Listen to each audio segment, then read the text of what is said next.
परमात्मा ने 41वां अध्याय विभिन्न कल्पों में त्रिदेवों का परस्पर प्राकट्य तथा ब्रह्मा द्वारा महेश्वर की नामाष्टक स्तुति का वर्णन। इंद्र बोले, तत्पश्चात 1000 चतुर्युगों के व्यतीत हो जाने पर प्रभात वेला में भगवान ब्रह्मा ने नष्ट हुई प्रजाओं का पुनः पूर्ववत सृजन किया। हे विपेंद्र, इस प्रकार ब्रह्मा के परार्ध का दूना समय बीत जाने पर पृथ्वी जल में, जल अग्नि में, अग्नि वायु में और वायु आकाश में अपनी अपनी तन मात्रा सहित व्याप्त हो गए। हे द्विजश्रेष्ठ, 10 इंद्रियां, मन तथा तन्मात्राएं अहंकार को प्राप्त कर तत्क्षण उसी में विलीन हो गईं। अहंकार उस महत को व्याप्त करके एवं महत भी अव्यक्त को व्याप्त करके उसी क्षण उनमें विलीन हो गया। हे द्विज, अव्यक्त भी अपने गुणों के साथ महेश्वर में समाहित हो गया। इसके अनंतर उन्हीं परम पुरुष शिव से पूर्व की भांति सृष्टि होने लगी। तदनंतर पद्मयोनि ब्रह्मा जी ने अपने मन से मानस पुत्रों का सृजन किया। इस लोक में जब प्रजाओं की वृद्धि न हो सकी तब प्रजा वृद्धि के लिए स्वयं भगवान ब्रह्मा अपने मानस पुत्रों के साथ महेश्वर के निमित्त कठोर तप करने लगे। तब उनकी तपस्या से प्रसन्न होकर वह महेश्वर शिव उनकी कामना समझकर उन पुरुष रूप ब्रह्मा के ललाट के मध्य भाग का भेदन करके मैं आपका पुत्र हूँ ऐसा कहकर स्त्री पुरुष रूप में प्रकट हो गए। उनके पुत्र वह महादेव अर्धनारीश्वर के रूप में प्रतिष्ठित हुए। तब उन्होंने जगत गुरु ब्रह्मा सहित सब कुछ दग्ध कर दिया।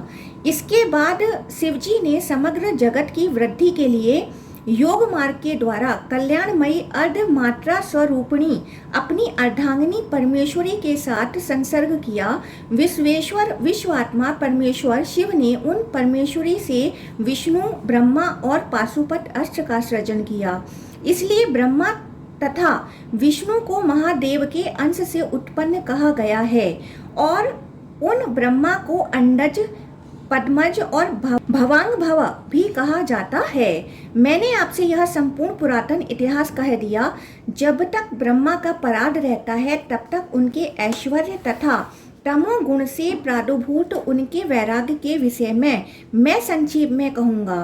भगवान नारायण ने भी अपने शरीर के 2 भागों में विभक्त करके अपने उसी अंग से संपूर्ण चराचर की सृष्टि की। तब उन्होंने ब्रह्मा का सृजन किया और पितामह ब्रह्मा ने रुद्र का सृजन किया। हे मुनि, दूसरे कल्प में रुद्र ने विष्णु, ब्रह्मा और ईश्वर शिव को उत्पन्न किया।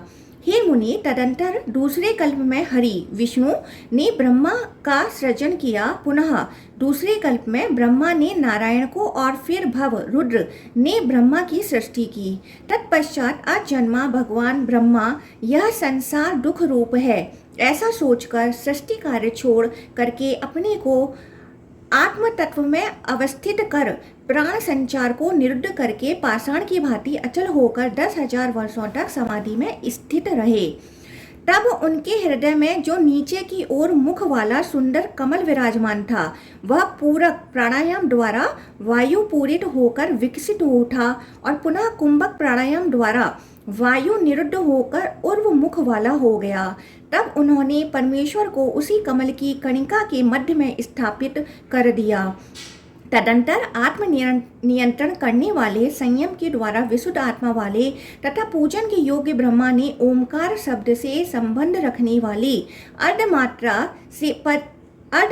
से परे जो नाद है उससे भी परे ब्रह्मा संज्ञक नाद स्वरूप मृणाल तंतु के शतभाग के एक भाग में अवस्थित परम सूक्ष्म पीठ वर्ण अग्नि शिखा सदृश यम नियम आदि योगांग पुष्पों के द्वारा पूजनीय तथा अविनाशी ईश्वर को अपने हृदय में ध्यान अवस्थित करके उनकी पूजा की। तब हृदय कमल में विराजमान रहने वाले उन ब्रह्मा के अंश से जायमान सर्वव्यापी रुद्र उनके ललाट का भेदन करके पितामह से उत्पन्न हुए। शिव के हृदय से प्रादुर्भूत पुरुष रुद्र स्वभावतः स्वयं नील होते हुए भी अग्नि के संयोग के कारण लोहित रक्त वर्ण के हो गए। चूंकि वह कालाकृति पुरुष रुद्र नील और लोहित वर्ण के हुए, अतः वह ब्रह्मादेव प्रभु रुद्र को नील लोहित ऐसा कहने लगे। काल रूप भगवान रुद्र ब्रह्मा जी से अत्यंत प्रसन्न हुए। हे महामुनि, तदंतर विश्वात्मा पितामह ब्रह्मा नामस्तक स्रोत से प्रसन्नचित विश्वात्मा भगवान रुद्र की स्तुति करने लगे। पितामह बोले, हे भगवान, हे रुद्र, हे भास्कर, अमित तेजस्वी, आपको नमस्कार है। अम्बुमया तथा रस स्वरूप आप भगवान भव को नमस्कार है। गंधमय पृथ्वी रूप सर्व को नित्य नमस्कार है। स्पर्श गुण युक्त वायु रूप ईश को बार बार नमस्कार है। अमित तेजस्वी अग्नि रूप पशुपति को नमस्कार है। शब्द तन्मात्रा वाले व्योम रूप आप भीम को नमस्कार है। आप अमृतमय चंद्र स्वरूप महादेव को नमस्कार है। आप कर्मयोगी यजमान रूप उग्र को नमस्कार है। जो मनुष्य समाहित चित्त होकर पितामह ब्रह्मा के द्वारा रुद्र के लिए कहे गए इस श्लोक का पाठ करता है या श्रवण करता है अथवा विप्रों को सुनाता है, वह एक वर्ष में ही अष्टमूर्ति भगवान रुद्र का सायुज्य प्राप्त कर लेता है। इस प्रकार स्तुति करके जब पितामह ने महादेव की ओर देखा, तब वह सभी ओर 8 प्रकार से विभक्त होकर सुशोभित होने लगे। उसी समय सूर्य चंद्र अग्नि प्रकाश करने लगे और पृथ्वी वायु यजमान रूप पुरुष जल तथा सर्वव्यापी गगन अपने अपने गुण धर्म से समन्वित हुए। उसी समय से लोग उन ईश्वर को अष्टमूर्ति इस नाम से कहने लगे। उन्हीं अष्टमूर्ति के अनुग्रह से ब्रह्मा जी पुनः सृष्टि करने लगे। इस संपूर्ण जगत का सृजन करके पुनः दूसरे कल्प में 1000 युग पर्यंत चराचर संसार के सुप्त रहने पर भगवान ब्रह्मा ने प्रजाओं की सृष्टि करने के विचार से अत्यंत उग्र तप आरंभ कर दिया। इस प्रकार तप करते हुए उन ब्रह्मा को जब कोई सफलता प्राप्त न हुई, तब दीर्घ काल तक तप करने से उत्पन्न दुख के कारण उन्हें क्रोध आ गया। तब क्रोधाविष्ट उन ब्रह्मा के नेत्रों से अश्रु बिंदु गिरने लगे। तदंतर उन अश्रु बिंदुओं से भूत प्रेत प्रादुर्भूत हो गए। तब उन सभी भूत प्रेत निशाचरों को पहले उत्पन्न हुआ देखकर अजन्मा तथा परम ऐश्वर्यशाली भगवान ब्रह्मा अपने को कोसने लगे। इससे उन भगवान पितामह ने कोपाविष्ट होकर अपने प्राण त्याग दिए। तत्पश्चात उन प्रभु के मुख से उदयकालीन सूर्य के समान कांति वाले अर्धनारीश्वर के रूप में होकर प्राणमय रुद्र प्रकट हुए। तब वे अपने को 11 स्वरूपों के नाम यहाँ बताए गए हैं। अजेकपाद, अहिर्बुधन्य, विरूपाक्ष, भैरव, हर, बहुरूप, त्र्यंबक, सावित्र, जयंत, पिनाकी तथा अपराजित 11 स्वरूपों में विभक्त करके व्यवस्थित हो गए। उन सर्वात्मा रुद्र ने अपने आधे अंश से कल्याण कारिणी उमा को अभिभूत किया। तत्पश्चात उमा ने लक्ष्मी, दुर्गा तथा श्रेष्ठ सरस्वती का सृजन किया। पुनः उन्होंने वामा, रौद्री, महामाया, कमल के समान नेत्रों वाली वैष्णवी, कल विकर्णी, काली, कमल वासनी, बल विकर्णी, देवी, बल प्रमथनी, सर्वभूत दमनी और मनोमणि का सृजन किया। इस प्रकार उन्होंने अन्य बहुत सी हजारों नारियों की सृष्टि की। तब तीनों लोकों के स्वामी परमेश्वर महादेव समस्त रुद्रों तथा उन देवियों के साथ उन सर्वात्मा ब्रह्मा के समक्ष खड़े हो गए। तदंतर ब्रह्मा पुत्र दयालु महेश्वर शिव ने उन मरे हुए परमेष्ठी भगवान ब्रह्मा को पुनः प्राण प्रदान कर दिए। जब प्रभु शिव ने ब्रह्मा में आत्म स्थित प्राणों का संचार किया, तब उन्हें कुछ कुछ चेतना युक्त देखकर भगवान रुद्र अत्यंत प्रसन्न हुए। इसके बाद देवेश्वर शिव ने ब्रह्मा जी से यह श्रेष्ठ वचन कहा, हे देव, डरिए मत। हे महाभाग, हे विरिंच, हे जगतगुरु, मैंने आप में प्राण स्थापित कर दिए हैं, अतः हे प्रभु अब उठिए। तब उनका स्वप्नभूत मनोगत वचन सुनकर पितामह प्रसन्नचित हो गए। तदंतर लब्ध प्राण ब्रह्मा जी ने अपने खिले हुए कमल के समान नेत्रों से महेश्वर को देखा। बहुत समय तक उन्हें देखते रहने के पश्चात भगवान ब्रह्मा ने उठ करके दोनों हाथ जोड़कर स्नेह युक्त गंभीर वाणी में उनसे कहा, हे महाभाग, आप मेरे मन को आनंदित कर रहे हैं। एकादश रूपों में प्रतिष्ठित अष्टमूर्ति आप कौन हैं? इंद्र बोले। उनका वचन सुनकर देव शत्रुओं का संहार करने वाले महेश्वर अपने सुखप्रद हाथों से ब्रह्मा जी का स्पर्श करते हुए उनसे कहने लगे। श्री शंकर बोले, मुझे परमात्मा तथा इन्हें अजन्मा माया समझिए और सामने खड़े ये रुद्र आपकी रक्षा करने के लिए यहाँ आए हैं। तदंतर उन देवादिदेव को प्रणाम करके ब्रह्मा ने हाथ जोड़कर हर्षपूर्ण गदगद वाणी में कहा, हे भगवान, हे देवदेवेश, मैं दुखों से अत्यंत व्याकुल हूँ। हे ईशान, हे शंकर, मुझे इस संसार से मुक्त करने में आप समर्थ हैं। तत्पश्चात पितामह ब्रह्मा की इस बात पर हंसकर सर्वव्यापी तथा जगत के स्वामी उमापति भगवान शिव रुद्रों एवं उन भगवती उमा के साथ अंतर्धान हो गए। इंद्र बोले, हे शिलाद, अतः समस्त लोकों में अयोनिज तथा मृत्यु रहित पुरुष सर्वथा दुर्लभ है। यहाँ तक कि वह पद्म योनि ब्रह्मा भी मृत्यु युक्त हैं, ऐसा जानिए। किंतु यदि देवेश्वर भगवान रुद्र प्रसन्न हो जाएं, तो आपके लिए मृत्यु रहित तथा अयोनिज पुत्र दुर्लभ नहीं है। मैं विष्णु एवं महात्मा ब्रह्मा भी मृत्युहीन तथा अयोनिज पुत्र देने में असमर्थ हैं। शैलादि बोले, इस प्रकार विपेंद्र से कहकर तथा उन पर अनुग्रह कर वह दयालु इंद्र देवताओं के साथ श्वेत वर्ण वाले ऐरावत पर आरूढ़ होकर चले गए। इस प्रकार श्रीलिंग महापुराण के अंतर्गत पूर्व भाग में इंद्रवाक्य नामक 41वां अध्याय पूर्ण हुआ। 42वां अध्याय। शिलाद द्वारा तप करने से भगवान महेश्वर का नंदी नाम से उनके पुत्र के रूप में प्रकट होना और शिलाद द्वारा नंदिकेश्वर शिव की स्तुति। सूत जी बोले, वर प्रदान करने वाले पुण्यशाली सहस्र नेत्र इंद्र के चले जाने पर वह शिलाद महादेव शिव की आराधना करते हुए तप के द्वारा उन्हें संतुष्ट करने लगे। इस प्रकार निरंतर तपस्या में संलग्न उन दिव्य शिलाद के 1000 दिव्य वर्ष एक क्षण की भांति अद्भुत रूप से व्यतीत हो गए। उनका शरीर वाल्मीकि बाबी से ढक गया। वह मुनि वज्र सूची वज्र तथा सुई के समान मुख वाले तथा अन्य रक्त भोजी कीटों से लिपटे शरीर वाले परिलक्षित हो रहे थे। वह मांस रुधिर त्वचा से विहीन होकर अस्थि मात्र शरीर वाले हो गए थे। फिर भी वह निर्लिप्त भाव से भित्ति की भांति निश्चल खड़े थे। तब उन्हें इस रूप में तप करते हुए भगवान शंकर ने जान लिया। वहां प्रकट होकर काम रिपु शिव ने जो ही अपने हाथ से मुनि का स्पर्श किया, त्यों ही मुनि श्रेष्ठ द्विज शिलाद का तपस्या जनित क्लेश समाप्त हो गया। तदंतर तपस्या रत उन मुनि के तप से संतुष्ट होकर भगवान शंकर ने उनसे कहा, मैं अपने गणों तथा उमा सहित आप पर प्रसन्न हूँ। हे महामते, इस तपस्या से आपका क्या प्रयोजन? मैं आपको सर्वज्ञ तथा समस्त शास्त्रों के रहस्यों का पारगामी विद्वान पुत्र प्रदान करता हूँ। तब देवेश शिव को प्रणाम करके और उनकी स्तुति करके शिलाद मुनि हर्षपूर्ण गदगद वाणी चंद्रभूषण शिव से कहने लगे। शिलाद बोले, हे भगवान, हे देव देवेश, हे कृपाधन, हे शंकर, हे सत्तम, मैं अयोनिज तथा मृत्युहीन पुत्र चाहता हूँ।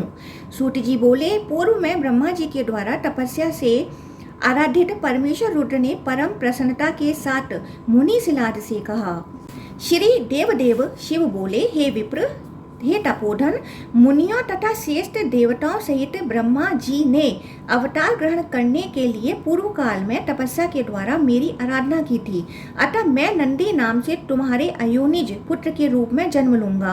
हे मुने, आप मुझ जगत पिता के भी पिता होंगे। ऐसा कहकर सम्मुख स्थित मुनि की ओर प्रेम पूर्वक देखकर उन्हें प्रणाम करके अमृत तुल्य भगवान शिव उमा सहित वहीं अंतर्धान हो गए। हे महामुने, भगवान रुद्र से पुत्र प्राप्ति का वरदान पाकर यज्ञ विदों में श्रेष्ठ मेरे पिताजी यज्ञ करने के लिए प्रसन्नता पूर्वक विशाल यज्ञशाला में पहुँचे।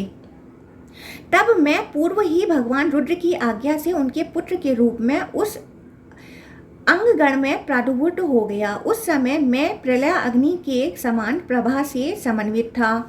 उस समय शिलाद मुनि के पुत्र रूप में मेरे अभिभूत होने पर पुष्कर, आवर्तक आदि मेघ बरसने लगे। किन्नर, सिद्ध, साध्य आदि गगनचारी देवतागण गान करने लगे और इंद्र पुष्प राशि मिश्रित वृष्टि करने लगे।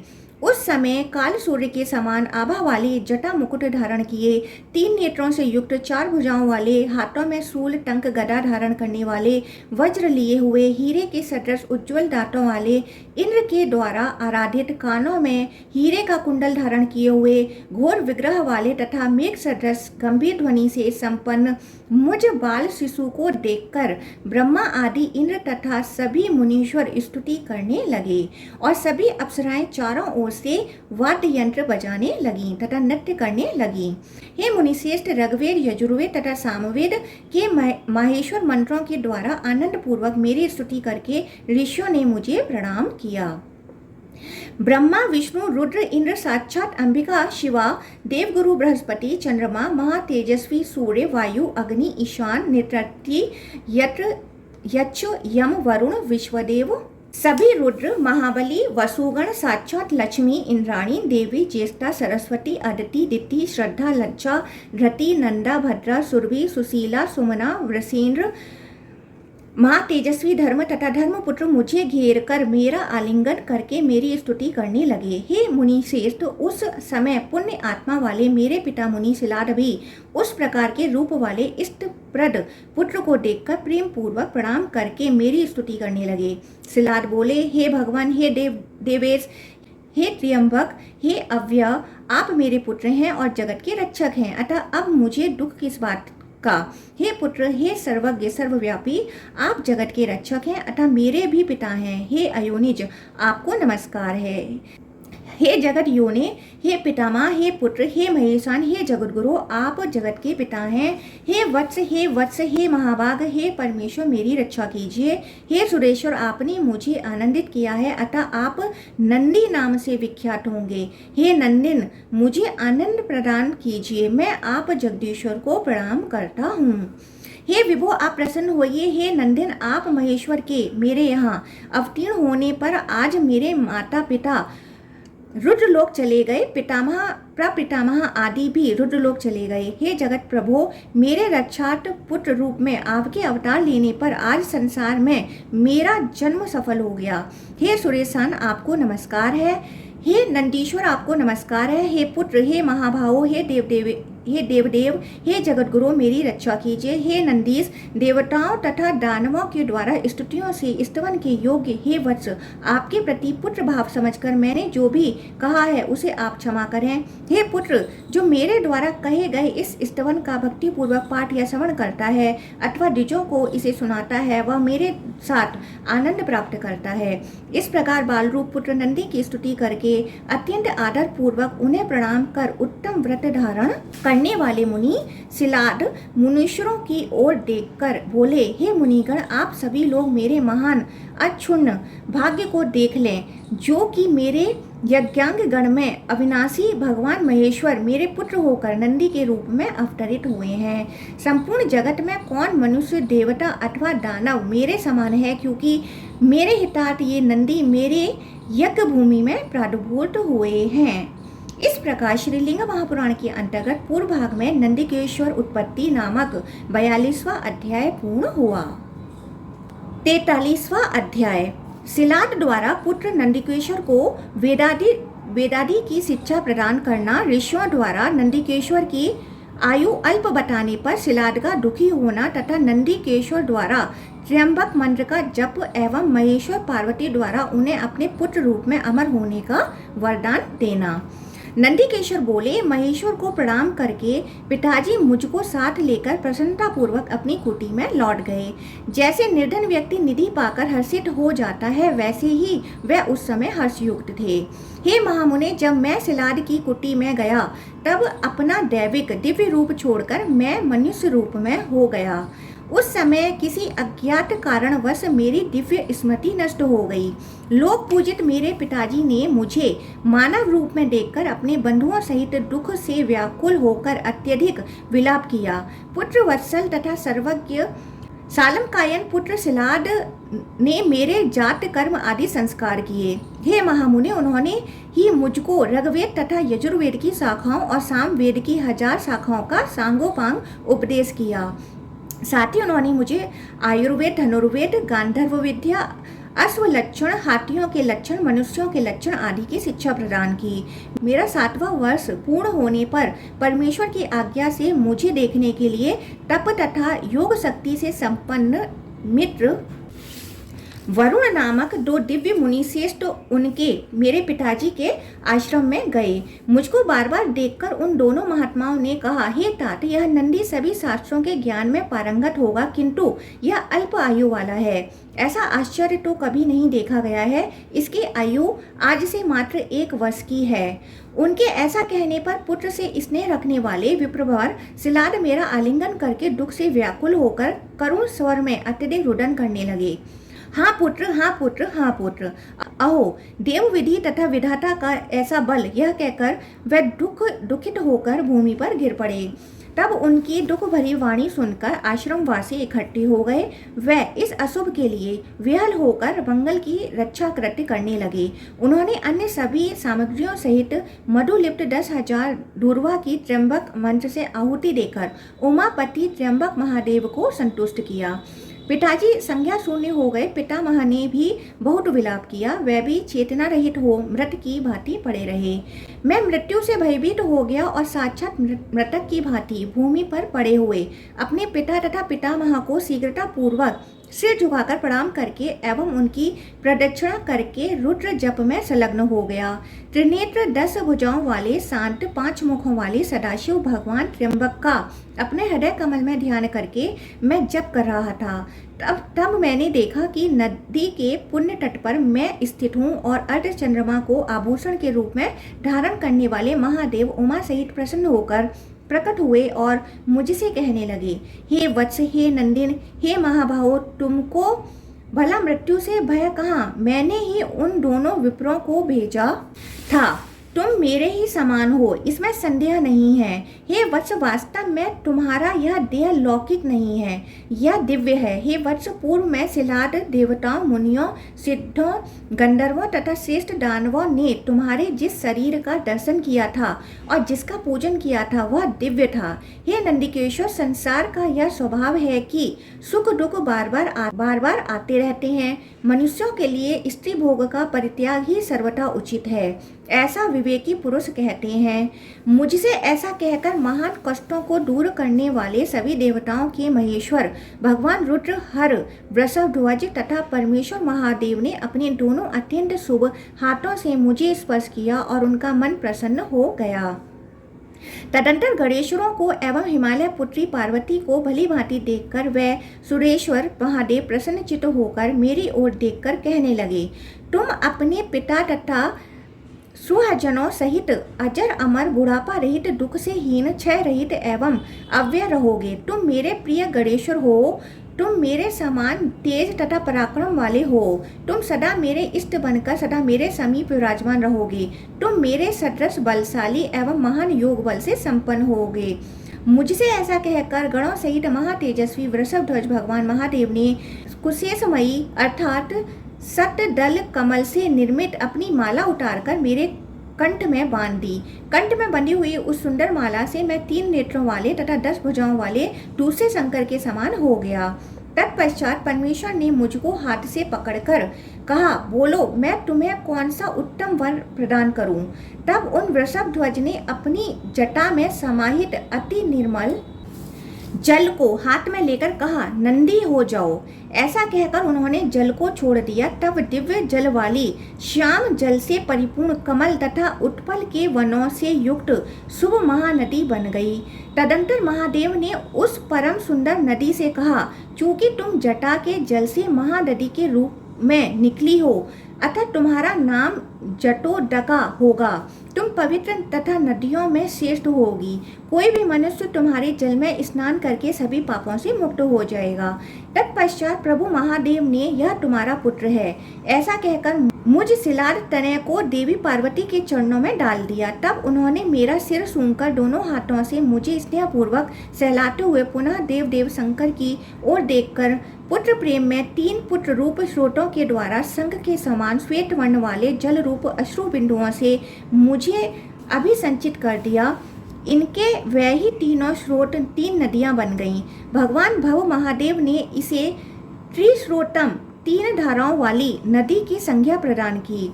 उस त्रिस्रोतस नदी को देखकर वृष ने अत्यंत प्रसन्न होकर नाद किया। तब उस ध्वनि से एक दूसरी नदी आविर्भूत हो गई। देव शंकर ने उस नदी का नाम वृष ध्वनि रखा। इसके बाद भगवान वृषभध्वज ने विश्वकर्मा के द्वारा निर्मित स्वर्णमय सभी रत्नों से जटित अलौकिक शुभ अद्भुत तथा दिव्य अपने मुकुटों को मेरे सिर पर बांध दिया। उन महेश्वर महादेव ने हीरे तथा वैडूर्य मणि से मंडित 2 शुभ तथा दिव्य कुंडल मेरे कानों में स्वयं पहना दिए। हे मुने, मुझको इस प्रकार पूजित देखकर सूर्य ने आकाश में मेघों के जल से मुझ नंदी का अभिषेचन किया। तब उस अभिषेक के जल से सोने की नदी बन गई। उस स्वर्ण जल से निकलकर यह नदी बनी। इसलिए देवों के देव त्र्यंबक शिव ने उसे स्वर्णोद का स्वर्ण जल वाली कहा। उसी प्रकार सोने के मुकुट से दूसरी पवित्र तथा शुभ नदी उत्पन्न हुई, अतः उसे जाम्बू नदी कहा जाता है। इस प्रकार ये 5 नदियां भगवान जप्येश्वर के समीप जाने वाली हैं। जो पंच नद पर पहुंचकर इसमें स्नान करके भगवान जप्येश्वरेश्वर की पूजा करता है, वह शिव सायुज्य प्राप्त करता है, इसमें संदेह नहीं है। इसके बाद सभी भूतों के स्वामी भगवान महादेव ने हिमालय पुत्री अजन्मा सावाणी उमा देवी से कहा, हे देवी, मैं भूतों के स्वामी देव नंदीश्वर का अभिषेचन करता हूँ और उन्हें गणेन्द्र नाम वाला कहूँगा। हे अव्यये, इस विषय में तुम क्या सोचती हो?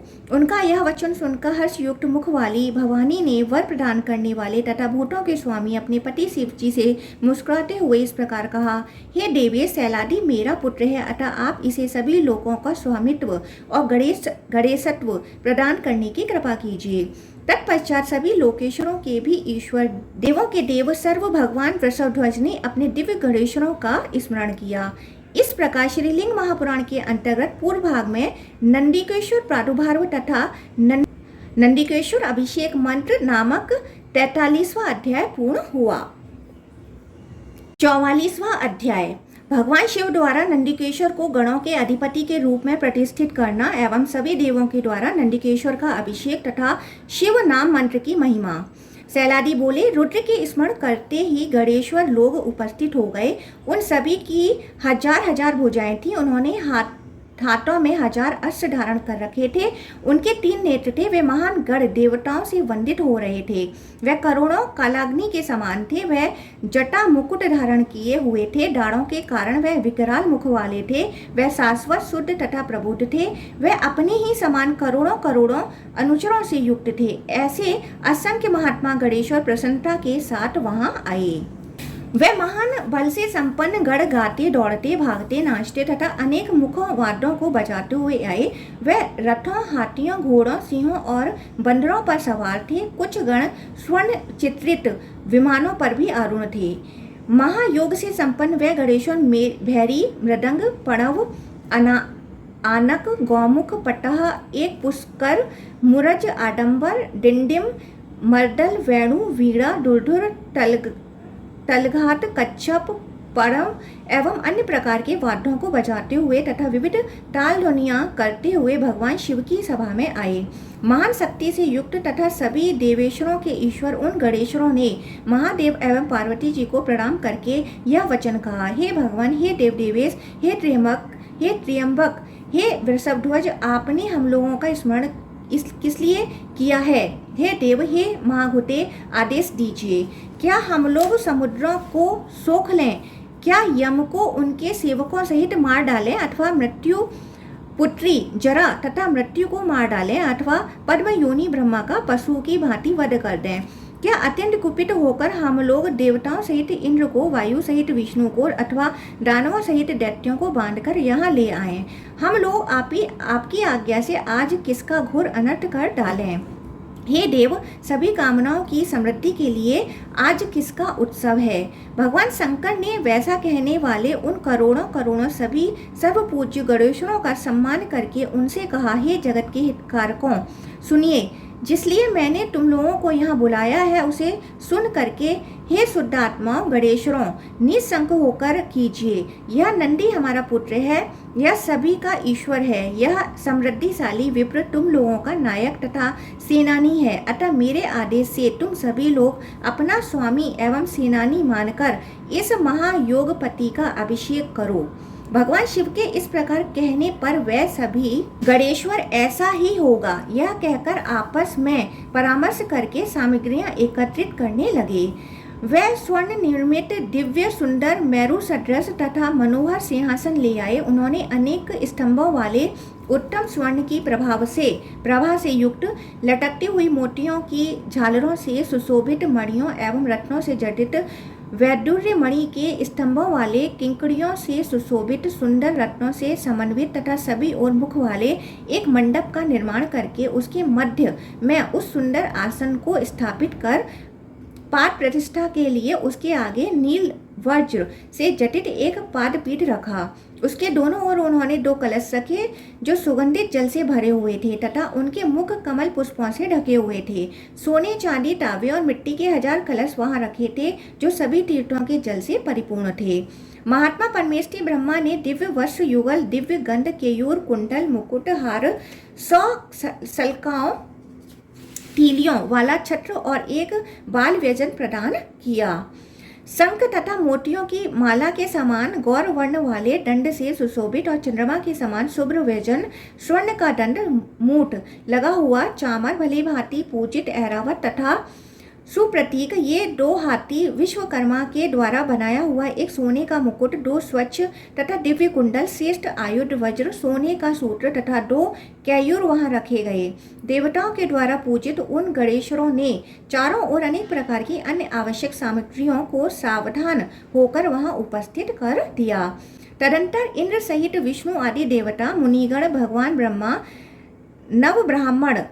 नव ब्राह्मण का यहाँ अर्थ दिया है मरीचि भृगु अंगिरा पुलस्त्य पुलह क्रतु दक्ष अत्रि तथा वशिष्ठ ये 9 ऋषि ब्रह्मा जी के मन से उत्पन्न होने के कारण तथा ब्रह्मवादी और ब्रह्मात्मक होने से नव ब्राह्मण कहलाते हैं। नव ब्राह्मण देवताओं सहित सभी लोकपाल प्रसन्नता पूर्वक वहां गए। उन सभी के वहां आ जाने पर भगवान परमेश्वर ने समस्त संस्कार विधि संपन्न कराने के लिए पितामह ब्रह्मा को आदेश दिया। तब उनका आदेश पाते ही भगवान ब्रह्मा ने भी ध्यान पूर्वक संपूर्ण अभिषेक कर्म संपन्न कराया। तत्पश्चात भगवान ब्रह्मा ने पूजन करके स्वयं उनका अभिषेक किया। इसके बाद शिव के आदेश से विष्णु ने फिर इंद्र ने और लोकपालों ने गणेन्द्र का विधि पूर्वक अभिषेक किया। तदंतर ऋषियों तथा पितामह आदि ने उनकी स्तुति की। तब उन सभी की स्तुति कर लेने पर समस्त जगत के स्वामी विष्णु जी ने सिर पर अंजलि बांधकर एकाग्रचित्त होकर उनकी स्तुति की और हाथ जोड़े हुए झुककर जय जयकार किया। तत्पश्चात सभी गणेशरों देवताओं और असुरों ने भी क्रम से संपूर्ण कृत्य किया। इस प्रकार ब्रह्मा सहित सभी देवताओं के द्वारा उनका अभिषेक तथा स्तवन हो जाने के बाद परमेष्ठी की आज्ञा से उन्होंने विवाह किया। स्वेसा नामक जो मरुतों की पुत्री थी वह उनकी भार्या हुई। उस स्वेसा को चंद्रमा के समान प्रभायुक्त और विशेष शोभा संपन्न एक छत्र भेंट किया गया। हाथों में चामर लिए हुए स्त्रियों से युक्त उस स्वेसा को 2 चामर भी प्रदान किए गए। मेरे साथ उसने भी एक अत्यंत सुंदर सिंहासन ग्रहण किया। भगवती महालक्ष्मी ने मुकुट आदि सुंदर आभूषणों से उसे अलंकृत किया। उसे देवी के गले का अति सुंदर हार भी प्राप्त हुआ। वृषेंद्र श्वेत हाथी सिंह ध्वज रथ और चंद्रमंडल के समान प्रभा वाला स्वर्ण छत्र भी भेंट किया गया। अब मेरे समान कहीं भी कोई प्रभु नहीं था। मुझको परिवार सहित लेकर संबंधियों तथा बांधवों को भी साथ लेकर देवी के साथ भगवान महेश्वर वृषभ पर आरूढ़ हो चल पड़े। तब मेरे तथा गणों के साथ शिव एवं पार्वती को देखकर मुनियों देवऋषियों सिद्धों और द्विजों ने शिव की आज्ञा हेतु प्रार्थना की। तत्पश्चात हिमालय की पुत्री के पति प्रभु शिव की आज्ञा से नंदी ने उन पूजनीय लोगों के लिए शुभ पाशुपत आज्ञा प्रदान की। तब मुनि श्रेष्ठ नंदी से उन शिव की आज्ञा दीक्षा पाकर वह मुनि लोग शिव भक्त हो गए। अतः सभी को शिव जी की पूजा करनी चाहिए। यदि कोई मनुष्य बिना नमस्कार के ही शिव के नाम का उच्चारण करता है तो उसे 10 ब्रह्मा हत्या के समान घोर पाप लगता है। अतः सब प्रकार से नाम के आदि में नमस्कार नमः का उच्चारण करना चाहिए। आदि में नमः अवश्य लगाना चाहिए। ऐसा करने वाला शिवत्व को प्राप्त होता है। जिसका अर्थ कहा गया है, शिव मंत्र की दीक्षा प्राप्त कर विधि पूर्वक जप करने के लिए यह वचन है। नाम जप की महिमा के अनुसार श्रद्धा पूर्वक नाम जप भी किया जा सकता है। इस प्रकार श्रीलिंग महापुराण के अंतर्गत पूर्व भाग में नंदिकेश्वर अभिषेक नामक 44वां अध्याय पूर्ण हुआ।